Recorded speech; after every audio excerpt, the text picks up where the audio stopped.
How many of you have listened to this? If you haven't, please watch. BBC, France, 24.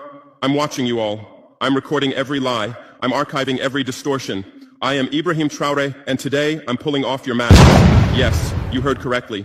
I, whom you call a young military junta leader, whom you brand as a dangerous radical, whom you serve up as an anti-Western dictator, am now telling you the truth. And this time you cannot turn off your microphones. This time you cannot turn away your cameras. This time your editors cannot cut the speech, because the world you monopolize no longer exists. Because millions will hear these words now, without passing through your filters, without being subjected to your distortions, without being muddied by your lies. I'm 34 years old. Every day of my life, I grew up with your lies. As a child, I would watch Africa on television. Always the same images, children with flies, dry lands, weapons, death. This is Africa, they told us. This is what Africa is. And we believed it. We were ashamed of ourselves. We were ashamed of our own lands, of our own people. But then I grew up. I read, I researched, I questioned, and I understood that the Africa you showed us wasn't real. The story you told us was a lie. The fate you imposed on us was a script you had written. For years, how have you portrayed Africa? How have you shown it? How have you sold it to your viewers? As if we were creatures who had no share of humanity. As if we were savages left outside of civilization. As if we were wretches waiting for you to save us. Every day, every hour, every minute, the same story plays on your screens. Hunger, war, disease, corruption, terror, chaos.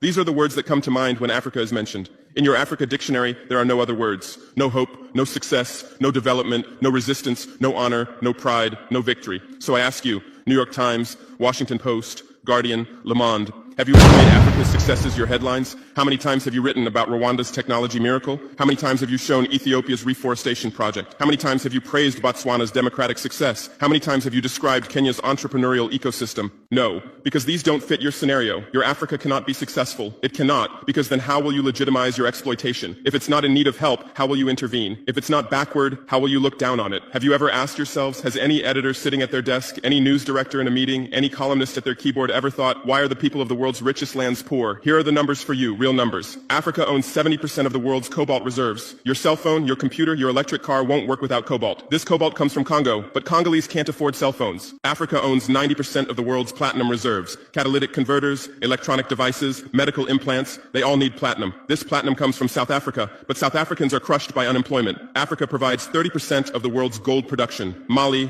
Burkina Faso, Ghana, Tanzania. Gold flows like rivers from our lands. But our people swim in poverty. Africa supplies 65% of the world's diamond production. Botswana, Angola, Congo, Sierra Leone, billions of dollars worth of diamonds are extracted, but our miners live on $1 a day. Africa owns 35% of the world's uranium reserves. Niger, Namibia, South Africa. Nuclear plants run on our uranium. Paris lights burn with our uranium, but our villages have no electricity. And you still ask, why is Africa poor? No, the right question is, how was Africa kept poor while being so rich? Here's your answer. Colonialism didn't end. It changed shape. You used to come and occupy our lands. Now you come and establish companies. You used to take by force. Now you make agreements. You used to rule with the whip. Now you rule with credit. Let me give you concrete examples. With numbers, names, dates, but you'll never write about these. Glencore, Swiss-based mining giant, extracting cobalt in Congo. 2022 revenue, $256 billion. A tax paid to Congo, $500 million. That's 0.2%. Is this justice? Rio Tinto, British-Australian mining giant, extracting bauxite in Guinea. 20 million tons annually. What's left for Guinea? Environmental pollution and cancer.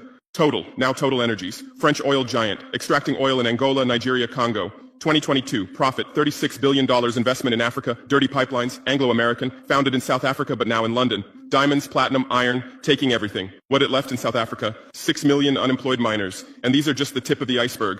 What about the invisible, the secret deals, the offshore accounts, the transfer pricing tricks? Every year, $88 billion in illegal money flows out of Africa. Who writes about this? Every year, $45 billion in aid comes to Africa. Everyone writes about this, but no one says Africa is not the continent receiving aid, it's the continent giving aid.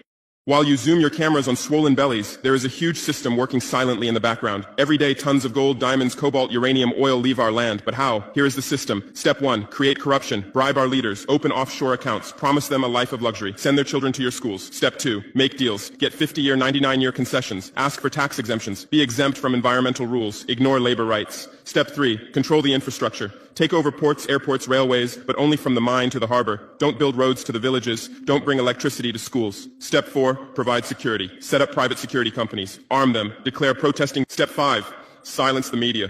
buy local journalists, suppress opposing voices, serve internal unrest news to international media. And this is how the system works. It's been working like this for 100 years, and you don't see this system. You don't want to see it, because you're part of this system too. Who are the biggest advertisers of New York Times, CNN, BBC, oil companies, mining companies, arms companies, pharmaceutical cartels, the companies that exploit Africa? You live on their money, you defend their interests, and what I'm about to tell you might cost me my life, but it's no longer time to be silent. France's system in Africa is the CFA franc.